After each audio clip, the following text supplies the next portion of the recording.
उत्तर प्रदेश के झांसी में मोइनपुर तहसील के अंतर्गत आने वाले पंचमपुरा गांव में रवि पटेल के घर पर खड़ी स्कूटी में अचानक विस्फोट हो गया, जिससे आग पूरे घर में फैल गई। रवि की पत्नी पिंकी पटेल ने आग बुझाने की कोशिश की, लेकिन वह घायल हो गई। रवि पटेल ने बताया कि जब स्कूटर में विस्फोट हुआ तो वह चार्ज भी नहीं हो रहा था। आग से करीब 1.5 लाख रुपए कीमत का स्कूटर और करीब इतनी ही कीमत का गेहूं, मूंगफली समेत घरेलू सामान जलकर नष्ट हो गया। भीषण गर्मी के साथ साथ तापमान बढ़ने से ऐसी घटनाएं और भी बढ़ सकती है। कैसे लगी और कब लगी बताइए आप। ये आग लगी है, स्कूटी रखी थी अंदर। हाँ।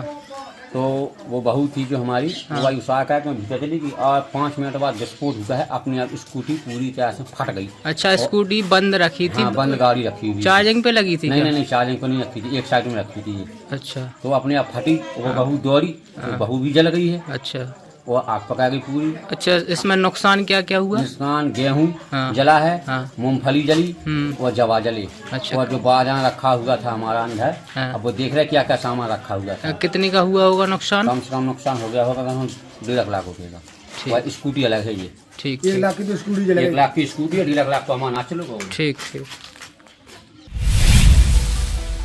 रायबरेली शहर कोतवाली क्षेत्र के जहानाबाद चौकी से महज चंद कदम की दूरी पर चंदापुर कोटी के पास नशोड़ियों द्वारा अक्सर उत्पात मचाया जाता है। आए दिन इनके द्वारा मारपीट और उपद्रव किया जाता है और कल देर रात ये फिर से उत्पात मचाते हैं। थाना प्रभारी ने संभावित बड़ी घटना की चेतावनी देते हुए सतर्कता की जरूरत पर बल दिया। पूरी घटना सदर थाना क्षेत्र के चंदापुर मंदिर के आसपास केंद्रित है।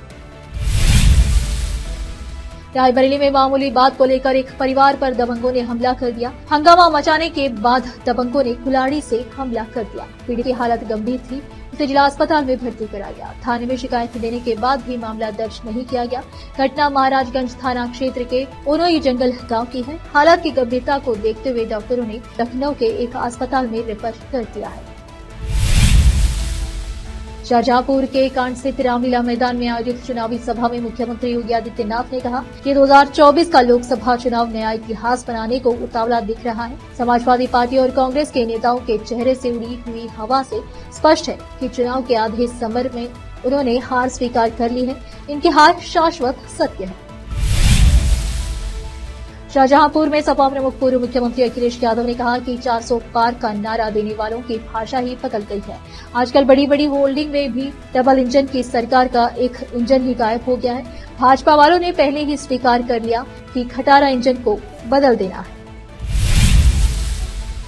बसपा की राष्ट्रीय अध्यक्ष मायावती ने माधोगंज में एक रैली में विपक्षी दलों की आलोचना करते हुए उन पर रणनीति का आरोप लगाया। उन्होंने अपने घोषणा पत्रों में खोखले वादों के लिए कांग्रेस और भाजपा की आलोचना की और कहा कि बसपा बड़े वादों की बजाय ठोस विकास पर ध्यान केंद्रित करती है। मायावती ने बसपा के सत्ता में आने पर महत्वपूर्ण परिणाम देने की कसम खाई और हिंदू धर्म की आड़ में मुसलमानों के खिलाफ बढ़ते उत्पीड़न पर चिंता जताई। रायबरेली में एथिकल पार्टी ने कांग्रेस को अपना समर्थन दिया है। एथिकल पार्टी के कार्यकर्ताओं ने मतदाताओं के बीच जाकर कांग्रेस को वोट देने की अपील की। एथिकल पार्टी के जिला अध्यक्ष द्विवेदी ने कांग्रेस शहर अध्यक्ष धीरज श्रीवास्तव के साथ शहर में घूमकर कांग्रेस के पक्ष में वोट करने की अपील की। उन्होंने कहा कि कांग्रेस ही देश को आगे ले जा सकती है, जिले का विकास कर सकती है। रायबरेली का विकास करने की इच्छा शक्ति किसी अन्य पार्टी में नहीं है। उन्होंने रायबरेली की फैक्ट्रियों का भी जिक्र करते हुए कहा कि ये सभी फैक्ट्रियां कांग्रेस द्वारा स्थापित की गई है। अपना परिचय बताइए। धीरज श्रीवास्तव, अध्यक्ष शहर कांग्रेस कमेटी रायबरेली। किस पार्टी की तरफ से आज आप जनसंपर्क कर रहे हैं? कांग्रेस बताया तो कांग्रेस पार्टी के लिए प्रचार कर रहे हैं हम लोग और कांग्रेस पार्टी की नीतियों को और कांग्रेस पार्टी के घोषणा पत्र को जन जन तक पहुंचाने का जो अभियान तय किया गया है, उसी के तहत आज हम लोग प्रगतपुरम वार्ड नंबर 17 में ये हम लोग घोषणा पत्र लेके आए हैं और सबके बीच में अपनी कांग्रेस की बात रख रहे हैं, युवाओं की बात रख रहे हैं, महिलाओं की बात रख रहे हैं, श्रमिकों के लिए जो व्यवस्था कांग्रेस ने बोली है उसकी बात हम लोग कर रहे हैं। हिस्सेदारी न्याय समाज में सबको बराबरी का दर्जा देने का जो कांग्रेस ने बात कही है और उसको आगे बढ़ाने की बात कर रहे हैं। लोगों को त्रस्त किया, उसके बाद गलत जीएसटी लगा के जनता को और परेशान किया। कोरोना का हाल सब लोग जानते हैं और महंगाई किस कदर, दैनिक वस्तुओं की इतनी बड़ी महंगाई बढ़ी कि आज जनता एकदम त्रस्त है और कानून व्यवस्था का आप हाथ जाल रहे हो, किस तरह मतलब जो हिरासत में भी लोगों की हत्याएं इस देश में हुई है और प्रदेश में हुई, तो ये सब बड़ा गलत है। और जनता तय कर चुकी है इस 2024 के चुनाव में राहुल गांधी जी को प्रधानमंत्री बनाने के लिए और कांग्रेस पार्टी की सरकार बनाने के लिए। स्लोगन इलेक्ट्रो होम्योपैथी एसोसिएशन के डॉक्टर ने रायबरेली लोकसभा चुनाव में बीजेपी प्रत्याशी दिनेश प्रताप सिंह का समर्थन किया है। उन्होंने इलेक्ट्रो होम्योपैथी पद्धतियों का उपयोग करके कैंसर अनुसंधान में सरकारी समर्थन के लिए पीएम नरेंद्र मोदी को धन्यवाद दिया। उनका मानना है कि भाजपा सरकार देश की प्रगति में महत्वपूर्ण योगदान दे सकती है।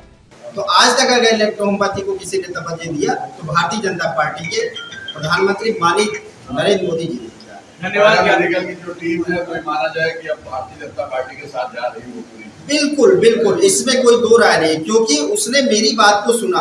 हम जनहित में काम कर रहे हैं और जनहित में काम करना हमारा उद्देश्य है, और अगर ये भी बात नहीं सुनी जाएगी तो हम करेंगे क्या।